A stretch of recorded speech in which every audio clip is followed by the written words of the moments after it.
I'm Rene Ritchie, and I'm a tech analyst. I'm Georgia Dow, and I'm a psychotherapist. And welcome to Apple Talk, where, what do we do here again, Georgia? It's where technology meets psychology, and they intersect, and then we deal with it, and we deconstruct, and we construct. Yes, and we talk about how Apple and Amazon and Facebook and Google and Microsoft affect our lives and our culture.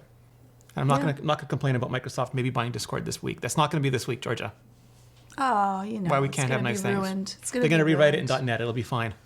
It won't be any worse than Skype. Skype. All right, so Georgia, you decided to make a video not even entirely about the Batman, but somehow every Batman fan in the world is angry at you. Yeah, okay, so I do these nice psychology videos of how to live better, and then I do some reaction videos on the psychology in movies. Your WandaVision video is doing incredibly well. Yes, for my little tiny channel, it's that video. Well, everyone, and actually everyone, it is almost universally liked. Like I have 98% of people liked the video, 2% sent a dislike. And I think that they're Batman fans because it only happened after I did. But WandaVision was about Wanda's stages of grief, right? Yes. So what was the new one about? So the next one was about team building, like how to find someone, pursue them, and have them come onto your team, and how well they did. What video did you choose to do this on? So I did this on the Snyder Cut because, you know, Rene. It's got the world's most peaceful fan base. Like, there's nothing toxic about it at all. No.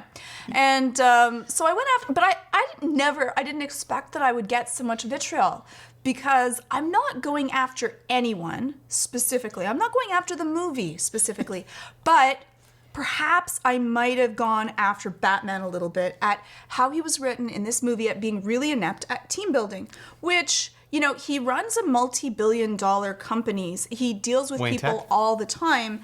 You would think that he would have a certain amount of skills in, you know, again, I get it, you know, cave, Batman, grumpy. No, I'm sorry. Some people said that as a justification. No, a couple of things. Zack Snyder makes movies with the names of the DC characters. Yes. But when he and Goya write these people, they have nothing to do with the DC characters. Like, their Superman is not I feel like Nando v. movies right now. Yes, go do it. Their Superman is not Superman. Their Batman is not Batman. Their Flash is not the Flash. Wonder Woman is okay, but I think that's mostly because of...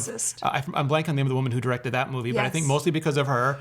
And Cyborg was dope, but I mean, none of them are... accurate. Like Batman from the animated Batman just pones They even did Batman Doom, where his plan to kill the entire Justice League was used against him. Right. So I went after him. I went after him that it was, you know, like, spoilers, but like, you know, maybe you shouldn't, like, you know, break into someone's house if you want to recruit them. Maybe you shouldn't attack them. Maybe you shouldn't insult them. Maybe you shouldn't, you know, act like, you know, flash around your mind. So I just went around with the stuff that would be true. I would tell someone, if they came to me and said, I want to recruit someone, I'd be like, don't do these things. Maybe don't do that, right? Which I thought that it was like pretty just plain. Like, I'm like, I'm not going after Batman. I actually love Batman. He is one of my favorite superheroes. Because he always wins. Batman. Batman always wins. I like that he's in this movie, smart and figuring it out. I like that he's brooding. I like that he's dark. So I love Batman. But, oh my God, I have 47% dislike for this video. Angry Batman people. I don't even know if they're Snyder people. Like, some people are saying Snyder's fanboys. I don't think so. I think they're Batman people. People that love Batman, and I did. No, but if you love Batman... And I gave him a 1 on 5. He deserved a damn 1 on 5. He doesn't deserve a 2 on 5. Like, really, I should have given him a 0 on 5, because almost everything he did wrong, except for one, he did some self-disclosure, which I thought was really good. But it was kind of interesting. And I enjoyed it. Like, you don't have to go out. Like, I have, like, some sweet people that kind of... No, but here's the thing. Like, he is the world's greatest detective. But in the movies, they keep treating him like an utter moron. Yes. Like in Rise of the Dark Knight, The Dark Knight Rises, he's like completely fool. Like, I thought at the end, they're building this up, and they'll finally go, I'm the world's greatest detective. I used this to get to you, and we'd be like, oh damn! But he's like, what's happening? Like, he had no idea. He was as stupid as I am. He was the world's most. No, we knew. We were like, oh, like, look at like the tattoos showing. Why would they even show the tattoos? And in this one, it's like, again, it's like he should have known everything about them, every motivator, pressed every button. Like, he's flipping Batman. Yes. Yeah. Supposed to be pretty smart. Yeah. Anyway, so I went after him, and so that was just a really interesting You got Batman canceled. It was again, I find it really entertaining to see the amount of vitriol and anger. Well, I love the that's movie. The internet. But you also pointed out how Wonder Woman did a really good job in recruiting team building. Yeah, no, I didn't have any happy Wonder Woman. Maybe those were the happy people. The other 53% were the Wonder Woman people that were like, yay for that. But it was interesting because I never get videos that are controversial. Yeah. And I did not think that this was controversial even a little bit. But you go after Batman, you better be ready to fight. You did, yeah. But again, I'm just going to point out that they should let the team that makes Batman the Animated take over, because that was the best Batman ever. So good. He was so good. He would have had the plan. He already had the plan, right? And it's plan also number like 165. If Superman goes, love it. Yeah, I mean, even if Zack Snyder is infatuated with The Dark Knight and can't get out of the '80s with his hot take on Batman, that Batman was smart. That Batman beat Superman. Yeah. With a plan, not because you just stood there and threw fisticuffs. He had a plan, to the moment. Yeah. So it's just interesting. The internet is an interesting place because you end up sometimes poking into I don't know, a Batman fan club that then just sends everyone kind of at you and you don't expect it. I'm like, I have whatever, 5% of the people hate this. And then suddenly it is all the Batman people showed up to battle. So I just think that that was kind of entertaining for me to see that because I never really get that. Getting Batman canceled. I know.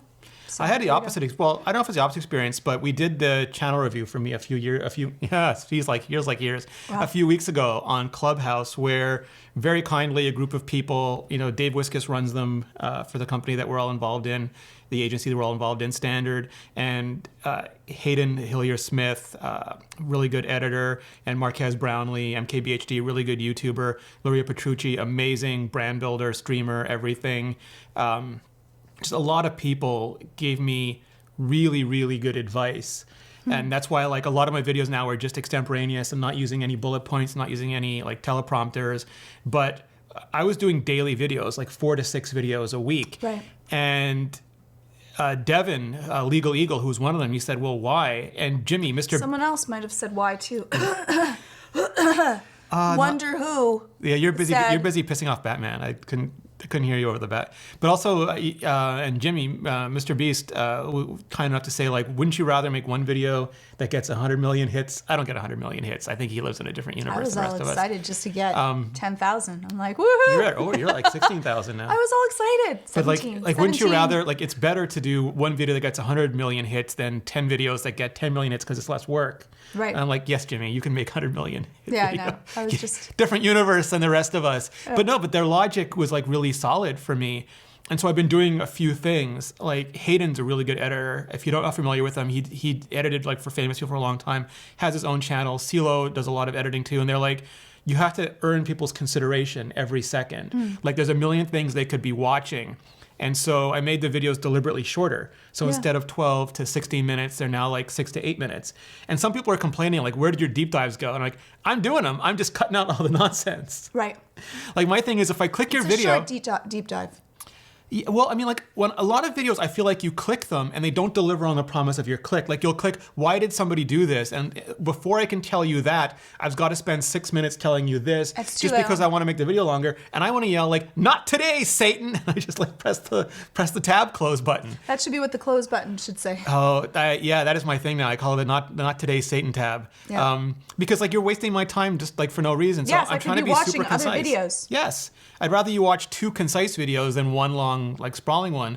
But the other thing that I did was I only made 2 videos last week, which previously I would have felt like a colossal failure. Yes, and now? I was fine with it because I think they were they didn't all. I had 4 or 5 videos that did really well one after the other, and the last one didn't do as well. But I also realized that even a not as well video after 4 or 5 spectacular videos is still pretty good. Yeah. And I think that so change is hard for us, right? It's very dangerous. So it's that first step of doing something different that can be really frightening after you've done it and then you've experienced what that feeling's like. That's what you have to do. Again, we're change adverse because that used to be dangerous for us. But once you try, are you going to die from this? No. Is this going to destroy your channel? No. You test it out. If it doesn't work, then you can go back to it. But I think that we're so set in our ways and we're set in, that we're taught culturally, we've been bathed in, you have to work 40 hours per week, that you have to check everything, you have to be there and give your life for a company that will never give its life back for you. Yes. And I think that the pandemic, one of the good things is people have done a lot of thinking of, is this the way that I want to live my life? Yeah. And spent that time thinking. Some people, hopefully, not in an existential spin, or nihilism. I think that a lot of people, though, are deciding, what do I really want to do with my life and how do I want to spend it? So I'm happy that you're just doing 2 videos. Make 2 good ones instead of, 5 that are pretty good, and also just the stress and the dealing with it. Yeah, well, I mean, it's not like for the last 12 years, I've worked like 80 hours a week. It's just like I hate being bored. You're always working. And now you're always working, so I'm getting on your back as well. I know I am now. I can't throw that. The shoe is on the other foot, Georgia. But like you do, like I find, it's not that I'm working less now, but it's that I can put time in other things in times that might be more valuable. Like I started doing like some Instagrams, I started a TikTok, and all these little things. And also I could start doing, like I never planned my videos. I just woke up and tried to figure out what video to make. And now I'm trying to be more proactive and more planning. And I'm looking at the analytics and I'm looking at the comments more often to try to make, like the same thing I try to do in my videos, which is teach people to love or hate something smart. Yeah. I should be working smart to do that. Right. Yeah. Talking about going to Instagram, Rene. What about it? Did I make a mistake? Okay. Yeah, I'm on Instagram as well. You did? You started using it again? Yeah. So my handshake with the devil. Was that like a 10-year gap? Satan. All about that. Oh my God. I was away from Instagram for 10 years. Yeah. There was like CES photos of you using an iPhone-controlled sniper rifle. Is my last memory of your Instagram. Yeah, it's there. It's there. Not much else is there. But now I'm doing the videos, and so I put them on Instagram, and then this wonderful article comes out about how Instagram is one of the worst apps for all of your information being given to my favorite person. Personally, it gets sent to Mark Zuckerberg. With like his Egg McMuffin and hash browns in the morning? Yes, exactly. So back up for a second. What are you putting on Instagram? Like, are you Instagramming your daily life? I'm doing shorts. So I have an anxiety series where just like 30 days to live a better, less anxiety-filled life, and it's like 30 seconds. Oh, gotcha. Okay, so the shorts are going up on Reels and TikTok yet? No, I haven't done a TikTok account. I have to do a TikTok account. We'll see where your data goes there. Find out. Yeah, I know. Anyway, so I'm sending that out. Okay. But then we found this beautiful art, which we already knew. Like I'm not shocked. I was already aware about this. But yeah, so now tell me, Rene, about Instagram and... So this article, what it does is Apple... I'm going to back up for a second. So at WWDC, Apple introduced those nutrition labels for privacy. Right. And they delayed implementation because a lot of companies were like, we can't get ready in time. Why are you doing this? Now I have to get rid of all the stuff that I've been, got to scrub this. You're destroying small businesses. Yeah. Oh, it's so funny, like total tangent, but Mark Zuckerberg was on Clubhouse talking about how Facebook will be fine. And people are like, oh, Mike Zuckerberg changed his tune about Apple's privacy stuff. No. He was saying that Facebook would be fine, but Apple's destroying small business. This is like the big lie that has been perpetuated and it's true, the big tech companies will be fine because they have a lot of ways of getting the data anyway.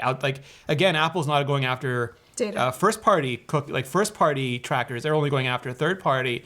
But anybody on Facebook and Google are fine. So what this is, like, all these companies are now updating, and we're seeing the laundry list of items that the data that they're taking, that they're siphoning off from us, and it is stupefying. I think it's long. Those lists are longer than anyone's imagination of them would be. Keep on scrolling. It's like that movie where you take the scroll and just rolls out for infinity. It scrolls forever. So if someone wants to find out what information an app is getting from them, what do they do? Let's go to the App Store. So you go to the App Store on your phone, and let's see. I'm just gonna. Oh wait, no. Use mine. Are there too many phones, Georgia? There's too many phones in front of me. So I'm just gonna search for Instagram. I know this is riveting podcasting, and I could have had this ready earlier. And there's an ad for TikTok above Instagram. That's great. So I go to Instagram, and then you scroll down. I do have that. Okay. And app privacy. So you scroll down. Yeah. Keep on scrolling. I think this is too bright. Developers privacy policy. Oh, yours is dark mode. La la la la la. Oh my God. Yeah. Oh no, this really. I was. Holy Jesus. Data used to track you. Contact info, identifiers, other data. Data linked to your account. Third-party advertising, purchases, financial information, location, contact info, user content, search history, browsing history, identifiers, usage data, diagnostics, other data. Purchases, financial information, location, contact, user content, search history, identifiers, usage, diagnostics, other data. Health and why does it have my health and fitness? Purchases, I thought they couldn't get to our health and fitness. It wants it for analytics. I don't know what that. How do we turn that off? That is terrifying. I think it doesn't get it, but it wants it. Yeah. It has my purchase history? Well, because you can purchase things inside Instagram. But what if I purchase something not in Instagram? Precise sensitive location. info. What does sensitive info even mean? Diagnostics. This is developer data. Product personalization, location, contacts, identifiers, usage, app functionality. I mean, browser history. How do I turn this off? Well, I think there's a web browser. I don't think you use it, but there's a web browser inside Instagram. When you click on a web link, they put you in their own browser. Terrifying. Yeah, I mean, it's very repetitive, so it's not like it's just very long because they're doing it across multiple vectors. Other purchases. What does other mean? When I'm not in the app? Yeah, it'd be nice if they had a little explanation next to each of these saying what they do. I want to be able to open it and see it, and I want to know how do I turn it off. Well, I mean, like you can not use Instagram, but also you can deny them anything that you don't want them to have. Deny everything. Is there a deny everything button? Deny everything. I mean, I think you can do it by category. Let's see. Let's go in here, and we're going to privacy, and we're going to scroll down to settings. Tracking. Mine is already turned off. Contacts. Instagram doesn't have my contacts. Calendars. Where is Instagram? I don't even have Instagram. Let's go to tracking. I wonder if you can get it in the app settings too. I don't have Instagram in here. Okay. Location never. All photos. Microphone on. Camera on. Siri and search. Notifications. Background app refresh. But there's a lot of things that like you're doing inside the app itself that's not governed by anything that's happening in the operating system because they have embedded browsers and they have embedded, like you can buy a lot of things inside Instagram. Are you terrified right now? Yeah, that was really horrible for me. That was really horrible. Okay, is everything off? Yeah, but again, it's what you're doing inside Instagram. But you don't really do anything inside you upload Instagram. your videos. I upload my videos and then I leave. You respond to your comments? There's comments? I presume people comment on Instagram things. No, I don't. Sorry. You've been commenting. I apologize. I try to stay away from that. I think some of your reels were popular. Oh yeah? Yeah. She hasn't used Instagram in 11 or so years, or maybe 10 years. Rusty. Rusty. Yeah, so how do you feel? That felt like, what was the other show about? The aliens with the probe? Yeah, aliens with probes. That's a Facebook model, though. Yeah. So, I mean, one side of this is famously, Eric, what was his name? Guy who was CEO of Google and then became their executive chairman, Eric Schmidt, was like, there is no more privacy. If you want privacy, change your name after you graduate from high school. Even that, it doesn't matter. That's an extremist point of view. And the other one, I think, is zero data. I just want to know the benefits of what they're giving me. Like, what am I getting in exchange for all this data? I want it to be transparent. Yes. I want it to be transparent, and I want to have privacy laws in place so that I have the right to be forgotten. And especially for teens. I'm sorry, you can commit a crime and then that will be wiped. Yet if you make an embarrassing video with a lightsaber, it's going to be on the internet forever and haunt you. Well, the EU has a right to be forgotten, but it's challenging because it breaks some things as well. Well, yeah. A little bit of the internet can be broken. Other people say that, like, I love the idea of disclose and consent, but some people point out that if you disclose everything and require consent for anything, it becomes unmanageable. Almost like the EU's cookie policy now, where you go to every website and this huge pop-up says, do you accept all cookies every time? And it just becomes super annoying. Again, then make it less annoying. Don't try to find everything, because then I'm going to use cookies. Yeah. Just stop doing it. Like, I'm sorry, for us to bend backwards for these companies that have made money off of us, and now I'm supposed to feel bad for them? Oh, well, then now Facebook can't make their money. I don't care. But maybe some people do. Well, those people can say yes and click through it. If you want, you spend the time to be able to do that. But those of us that do not want this should not be forced upon us. Yeah. But is it a form of privilege that, like, this is the only way some people have to access services? Because everybody has different amounts of data. So everyone has different amounts of money, but almost everybody has large amounts of data. Then they can click through it and say yes. Yeah. That doesn't harm them. It's a little bit annoying, but for people's privacy, right? It's weighted. So someone's privacy could change their life. right? I'm just devil's advocating everything anybody could ever say, just so that we can go through the points. Yes. But clicking through it, it's annoying. I don't like doing it, but you just click through it once, and then you've given them access if you want to.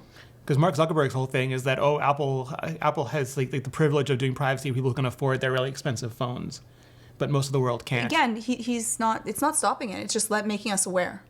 And if there is a problem with making people aware, then there's a problem with your model. Yeah, I believe that too. If it has to be secretive, there's something wrong happening. I believe that too. Like the fact that they're upset about this amount of disclosure, and also like, I can see an argument being made that people won't understand, but then explain it to us. Like that was that whole famous Steve Jobs thing where he's like, explain it in plain language, and then ask us again, and ask us until we're sick of it and we demand that you stop asking us. I don't like the patronizing, people won't understand or they might be scared.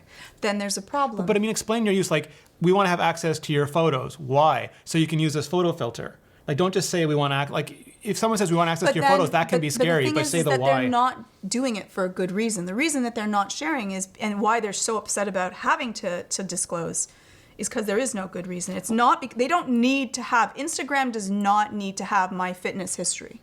Yeah, although I would suggest that it may be subtly different and maybe even worse. It's not that, it's that what's the way to describe it? It might seem innocuous to us, but maybe they innately think that there's something wrong with what they're doing, and they're projecting that into we're going to assume it's wrong. I think they know what they're doing is wrong. I don't think for a moment that Mark Zuckerberg has any thought that what he is doing is for the greater good. Well, so I think there's some people who believe it's a good bargain, that believe that if, like in order to get these free services, they'll give up a little bit of data because they don't place value on that data. That's fair. But why, if he thought that that's the way that most people would think, he would not be so upset at Apple asking us to disclose and then choose. Choice is a good thing unless you believe that no one's going to say yes, and that's going to ruin the model that you have made all of your money off of. Yeah. I'm trying to be as neutral? No, not neutral. I'm trying to just think of all the counter arguments to this because there are so many. And I'm trying to think if there's any validity to them. Like one of the big design arguments is that you don't want to push every decision off onto the end user. That's inconsiderate because there'd be so many things to manage, and most people don't change defaults. And so what you try to do is pick the most considerate thing for the most amount of people when you design it to begin with. Right. And so in this case, the most considerate thing would be to have it off, and then we would get to choose if we would like to help Facebook be able to gather all of our private data. Or uninstall, like say we provide free email. In order to provide free email, we're going to show you ads based on the content of your email. And then you can, as you're installing it, say that's a fair deal or that's not a fair deal. Yeah. But that, to me, that's informed consent. Yes. And that's not onerous because you're getting it at setup. It's not like it's asking you every 3 minutes. Yeah. Or that would be acceptable to me. We'll allow you to invite people to barbecues that live on different continents than you and spam everybody in your contacts for, over and over again about the barbecue that are on a different continent than you. That's like LinkedIn. Well, LinkedIn does that. LinkedIn will find you in a... That's the old joke, right? Like the world explodes and you're on a desert island alone, and a little bottle pops up and you open it up and it's a LinkedIn note. It's true. It's true. They'll find you at the end of time and space. Yeah. But let us know what you think. Are we overreacting? Is this a fair deal? My worry is that the law is so far behind. They just had Jack Dorsey and Mark Zuckerberg and Sundar Pichai again in front of the U.S. legislature yesterday. It was yesterday or the day before. Depends when you're watching this podcast. But it was such an inept show of politicians who had no idea how things worked, had incredibly personal political agendas that had nothing to do with protecting the populace.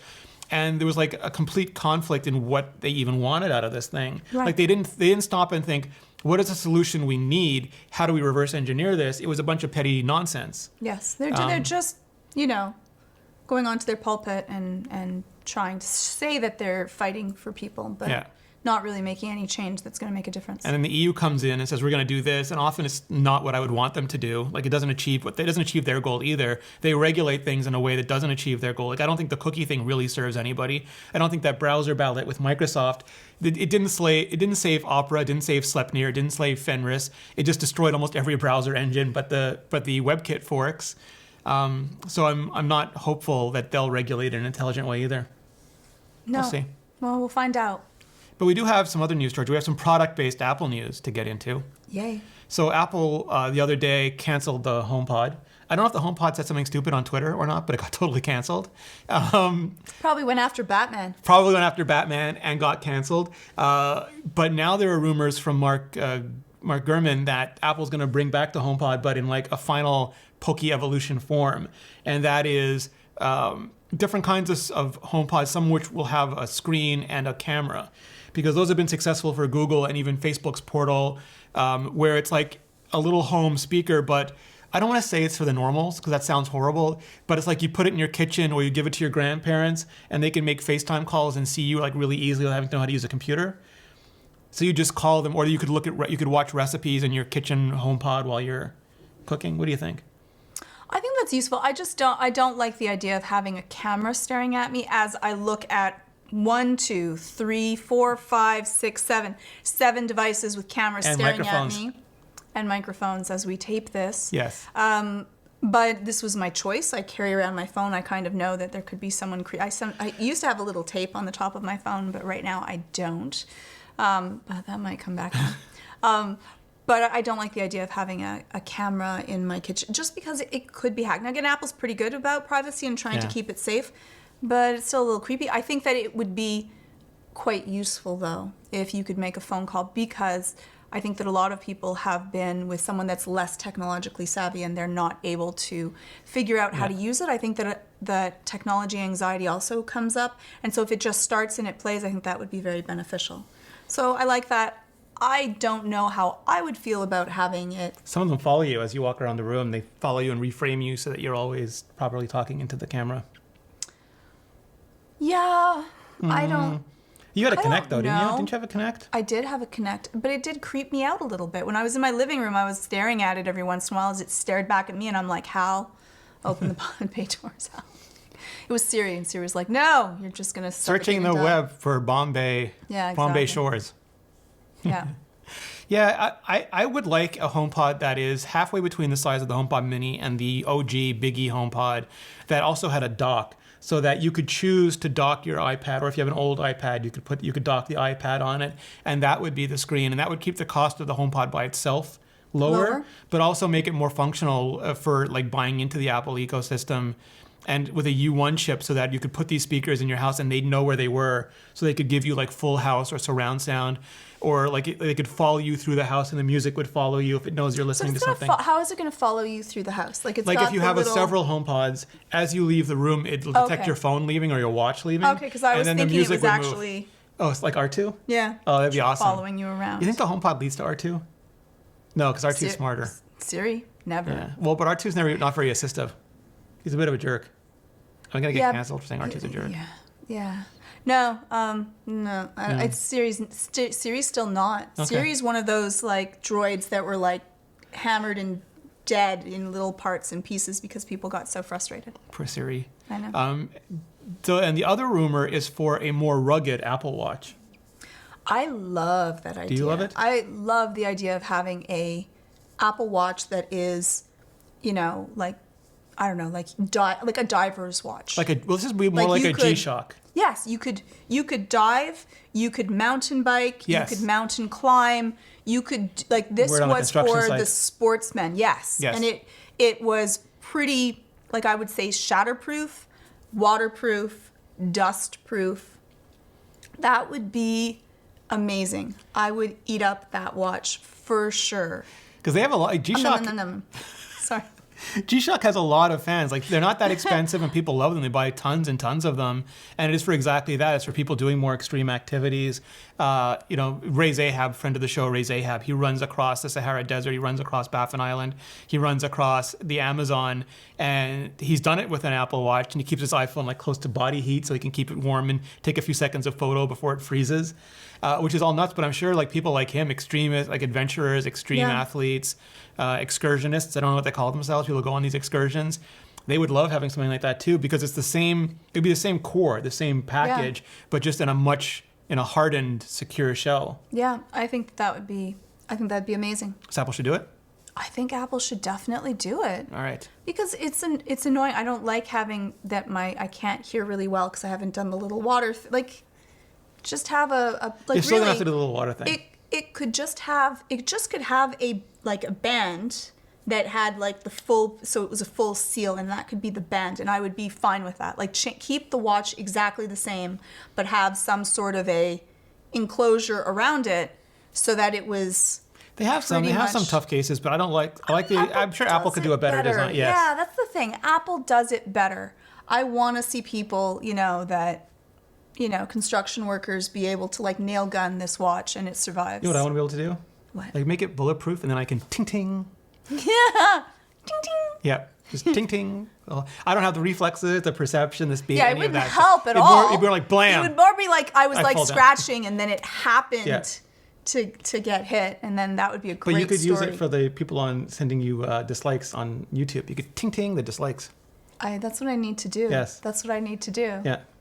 Yeah. All right, so thank you so much for listening to us. If you are listening to us on Apple Podcasts, please go down, please leave a review, leave a rating. It just signals the Apple Podcast algorithm to share the video with more people, the podcast with more people, and that always just means a lot to us. And if you are not yet listening to us on Nebula, where you get a bonus section, and I'm gonna go there, Georgia. You're gonna go there. I'm gonna talk about one of the greatest rivalries in history, in all time. All time. Time and space. I'm interested. Yeah, not Klingons or Romulans. This is bigger. Bigger. Yeah, bigger than Sith and Jedi. Yeah, bigger than Marvel and DC, bigger than Coke and Pepsi. I'm going for it. Okay. All right. And so we're going to talk all about that. But if you're not listening on Nebula yet, just go to curiositystream.com/AppleTalk, and you can get a fantastic deal. You'll get all of CuriosityStream's amazing documentaries and series, and you'll get all of the Nebula content, which is all of my videos, Georgia's videos, these podcasts. So many people, Jordan Harrod, Devin Stone, The Legal Eagle, Real Science, Real Engineering. So many people, all their videos without sponsorships, without ads, many of them including this with bonus content that you can only get on Nebula. And I think it's still it's less than $15 a year, I think. It's an amazing deal. It's the best deal in streaming, best darn deal in streaming. So check that out, appletalk.com/curiositystream. And if you are listening to us on Nebula, then here we go.